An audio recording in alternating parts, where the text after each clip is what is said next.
Welcome to Telugu scribe. నేను మీ journalist Kavya. Present అయితే నేను ఎమ్మెల్సీ కవిత వాళ్ళ ఇంటి దగ్గర ఉన్న. ఒక్కసారి మనం చూస్తుంటే మహిళా మనులందరూ కూడా సంబరాలు చేసుకుంటున్నారు.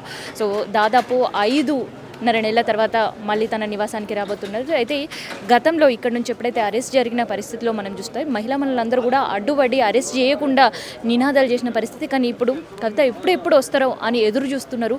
సో ఒక్కసారి మహిళా మనులతో మనం మాట్లాడదాం. వాళ్ళ ఎదురు చూపులకి అసలు అంతే లేదని చెప్పొచ్చు. ఎందుకంటే నిన్న బెయిల్ మంజూరు అయింది అని చెప్పిన కాడ నుంచి ఎప్పుడెప్పుడు వస్తుందా అని చెప్పి ఎదురు చూస్తున్నారు. ఇప్పటికే చాలామంది కూడా స్వాగతం పలుకుతూ శంషాబాద్ నుంచి ఇక్కడి వరకు నివాస స్థలం వరకు తీసుకొచ్చే ప్రయత్నం, అందులో ర్యాలీలో పాల్గొన్న మహిళా వాళ్ళు కొంతమంది అయితే ఇంకొంతమంది ఇంటి దగ్గర పడిగాపులుగా వస్తున్నారు. కనుక ఒక్కసారైనా తనని చూసి కలిసి వెళ్ళాలనేది ఆ ఎదురు చూపులు మహిళలందరూ మొహాల్లో ఇవాళ సంతోషం చూస్తున్నారు. సో కవితక్క కాసేపట్లో రాబోతున్నారు. 5.5 నెలల తర్వాత మళ్ళీ కలవబోతున్నారు. చాలా సంతోషంగా ఉంది. అక్క ఎప్పుడు వస్తుందని 1000 కళ్ళతో ఇక్కడ అందరూ ఆడబిడ్డలు, తెలంగాణ యావత్ రాష్ట్ర ప్రజలందరూ కూడా ఇక్కడ వెయిట్ చేస్తూ ఉన్నారు. వాళ్ళు కూడా అందరూ. సో అక్క రాగానే ఫస్ట్ ఆఫ్ ఆల్ మాకు మళ్ళీ ఒక దసరా పండుగ వచ్చినట్టే ఉంది.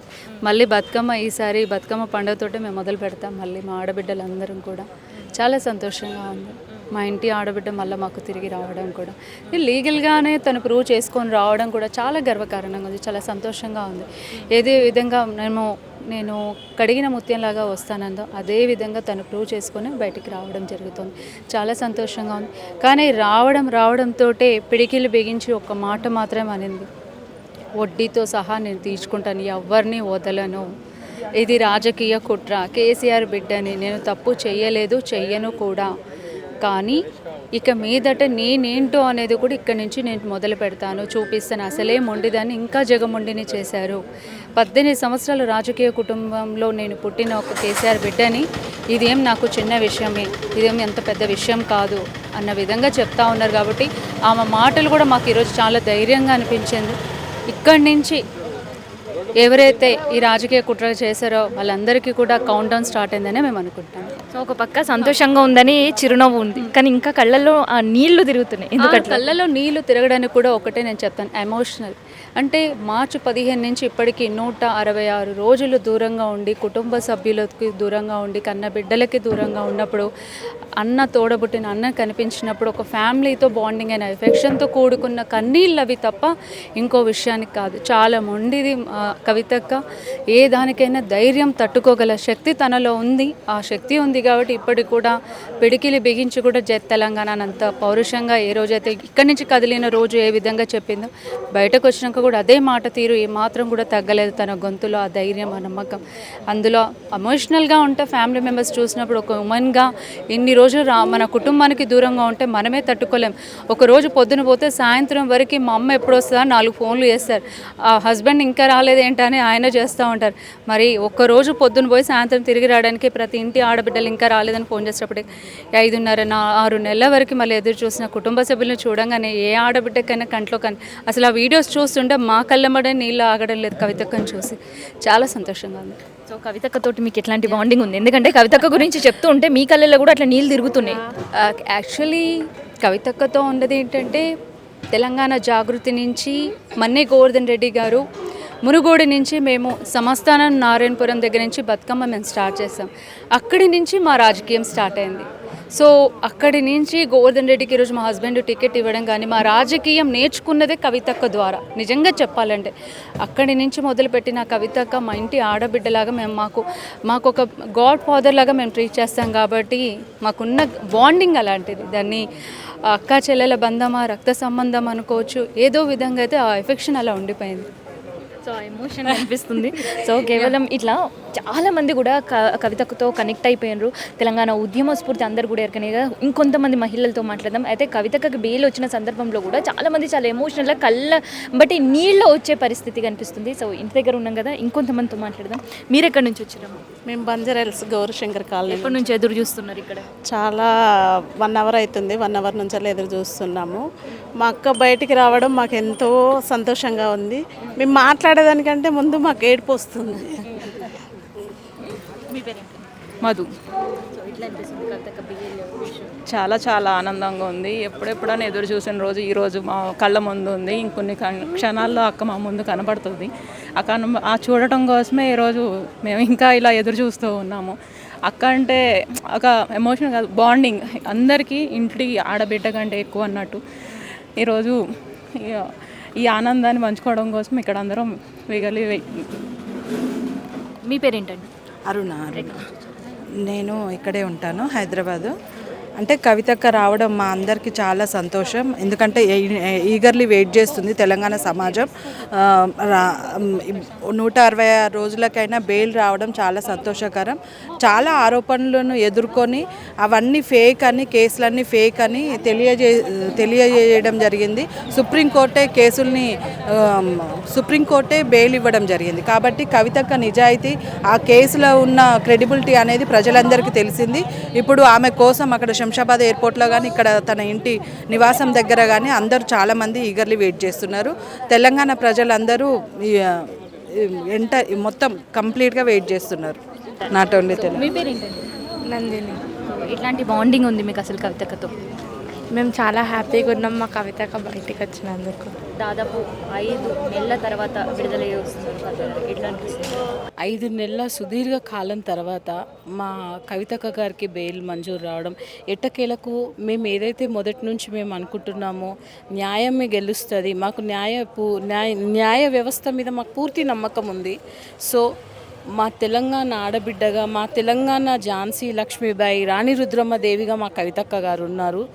ఏదైతే పోరాటాల గడ్డ మీద మా అక్క ఒక రాణి రుద్రమ్మదేవిగా ఎలాగైతే మేము తెలంగాణ కొట్లాడి సాధించుకున్నామో, అలాగే ఈ న్యాయ వ్యవస్థలో కూడా మా అక్క ఎటువంటి తప్పు చేయలేదన్నది మాకు మొదటి నుంచి మాకు నమ్మకమే. కావాలని ఏదో విధంగా మమ్మల్ని బాధపడాలని, మేము మానసికంగా క్షోభకు గురి కావాలని ఈ విధంగా చర్యలు చేపట్టారు. సో తెలంగాణలో బతుకమ్మకి వన్న తెచ్చింది మా కవితక్క గారు. ఎక్కడికి వెళ్ళినా ఖండాలు దాటుకొని బతుకమ్మ సెలబ్రేషన్స్ చేసుకుంటున్నాము. ఎన్నో రోజుల నుంచి మేము అక్కతోటి ఉంటున్నాము. కానీ ఈ యొక్క ఆడబిడ్డ, తెలంగాణ యావత్ ఆడబిడ్డల కన్నీటికి కారణమైన వాళ్ళు ఎవరైనా సరే వాళ్ళని మాత్రము క్షమించరు. మేము క్షమించము. దీనికి వడ్డీతో సహా మేము వసూలు చేసుకుంటాము. కానీ మా అక్క రావడము, బెయిల్ రావడం మాకు చాలా సంతోషం. మాకు అన్ని బతుకమ్మ పండుగలు సెలబ్రేషన్ చేసుకున్నంత సంబరంగా ఉంది. ఎట్టకేలకు మా అక్క ఇంటికి వస్తున్నందుకు మేము మా అక్క కోసం ఎదురు చూస్తున్నాము.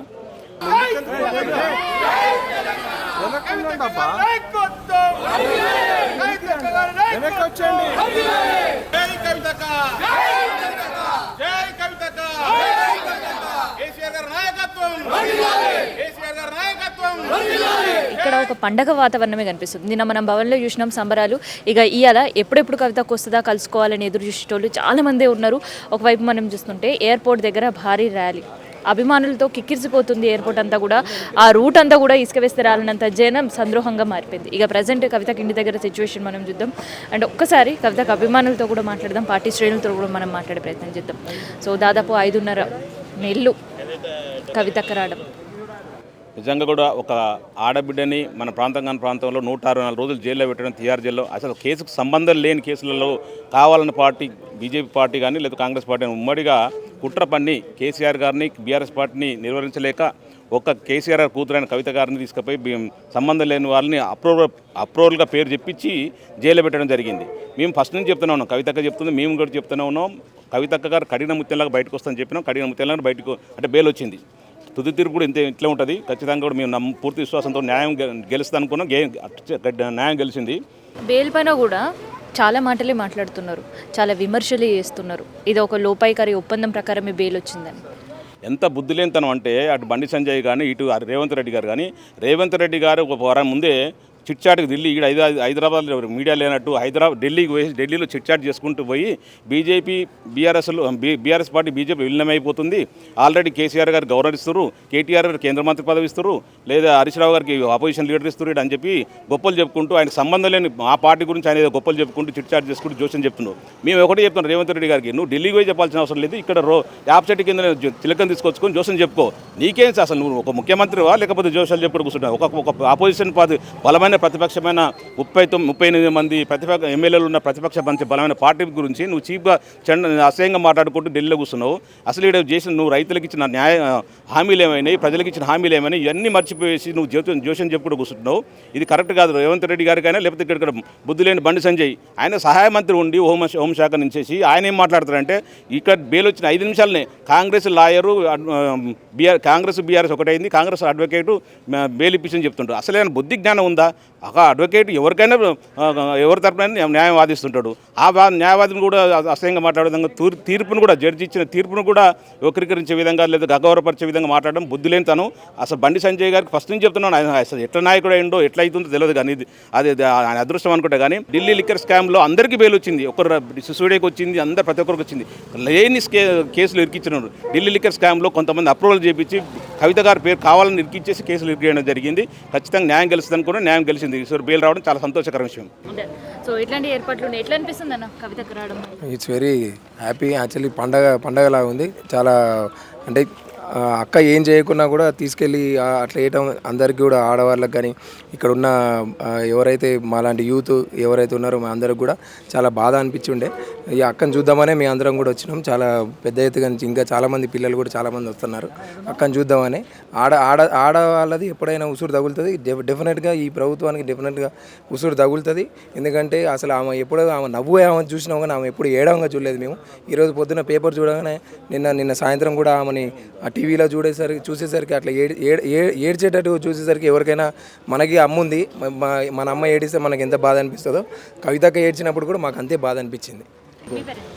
నా పేరు Vishnu Nayak, Jubilee division vice president TRS party. అక్క పోయినప్పటి నుంచి మేము ఎన్నో పూజలు యజ్ఞాలు చేసినాం. ఎప్పుడైనా ఖచ్చితంగా కడిగిన ముత్యం లాగా అక్క నిజాయితీగా బయటకు వస్తుందని అనుకున్నాం. ఎందుకంటే కేసీఆర్ దేశకి నేత అయిపోతారని చెప్పేసి మోడీ గారికి వణుకుడు పుట్టి మహారాష్ట్ర మొత్తం గాలి వీసింది కేసీఆర్ గారు గాలి. కాబట్టి ఆయన ఈడీని వాళ్ళ నీళ్ళని పెట్టి ఏదో ఒక టీఆర్ఎస్ పార్టీని బద్నాం చేయాలి, తొక్కాలి అని చెప్పేసి ఎలక్షన్ ముందే అక్కని తీసుకుపోయి అక్కడ పెట్టి కొంత పార్టీకి నష్టం చేకూర్చిండు. కానీ అది సింహము 2 అడుగులు వెనుకకేసిందంటే 3 అడుగులు ముందుకేస్తుంది ఎప్పటికైనా. ఇది కేసీఆర్ ఇట్లాంటివి చాలా చూసిండు. ఈ 25 ఏళ్లలో ఆయన ఉద్యమం చేసి తెలంగాణ సాధించిండు. ఏ నాయకుడు సాధించింది తెలంగాణ సాధించిండు. ఆ టోటల్ ఇంట్లో ఫ్యామిలీ వాళ్ళ కేసీఆర్ గారు కావచ్చు, కవితక్క కావచ్చు, కేటీఆర్ కావచ్చు, హరిశన కావచ్చు, రోడ్ల మీద పండుకున్నారు, రోడ్ల మీద వంట చేసి, రోడ్ల మీద తిన్నారు, రోడ్ల మీద స్నానాలు చేసి, రోడ్ల మీద ఏదో గోసా చేసి తెలంగాణ సాధించారు. ఇవాళ మాట్లాడే కుక్కలు నకలు వాళ్ళు మస్తు మరుగుతాయి. బండి సంజయ్ కావచ్చు, ఎప్పుడన్నా జీవితంలో తెలంగాణ ఉద్యమంలో పాల్గొన్నాడా? ఏదైనా ఆయన దగ్గర ఏదైనా ఫోటోలు గిట్టలు ఉంటే పంపించమని చెప్పండి, మేము పాలాభిషేకం చేస్తాం. ఏదైనా ఉద్యమంలో పాల్గొన్నట్టుంటే ఫోటోలు పంపించమని చెప్పండి సోషల్ మీడియాలో. రేవంత్ రెడ్డి చేసిండు కొన్నాడన్నా? అది ఆంధ్రలో మోచే నీళ్ళు దాకుండా చంద్రబాబు మాట అనుకుంటా కరీంనగర్లో తెలంగాణ ఉద్యమకారుల మీద ఒక రైఫిల్ అది తీసుకొని పోయి కాల్ చేస్తా, అది చేస్తా, నాకు ఎవడు అడ్డొస్తాడు, నేను మీటింగ్ పెడతా అని చెప్పి పోయిండు. ఏ రోజు వాళ్ళు తెలంగాణ గురించి వాళ్ళకి ఏది ఎప్పుడు లేదు మేడం. వాళ్ళు ఎప్పుడు చూసినా తెలంగాణ వ్యతిరేకం. ఇప్పుడు కూడా మొత్తం తెలంగాణ వ్యతిరేకంగా నడిపిస్తున్నారు. కాబట్టి టీఆర్ఎస్ పార్టీ కేసీఆర్ తెలంగాణకు శ్రీరామ రక్ష. సో ఇది అయితే నిన్న ఎమ్మెల్సీ కవిత గారికి బెయిల్ వచ్చింది అనే విషయం తెలిసినప్పటి నుంచి ఎప్పుడెప్పుడు భవన్కి వస్తుందని కొంతమంది భవన్లో అభిమానులు ఎదురు చూస్తుంటే ఇంకొంతమంది మాత్రం ఇంటి దగ్గర ఎదురు చూసే పరిస్థితి కనిపిస్తుంది. సో ఇది ప్రజెంట్ కవితక ఇంటి దగ్గర ఉండే సిచ్యువేషన్.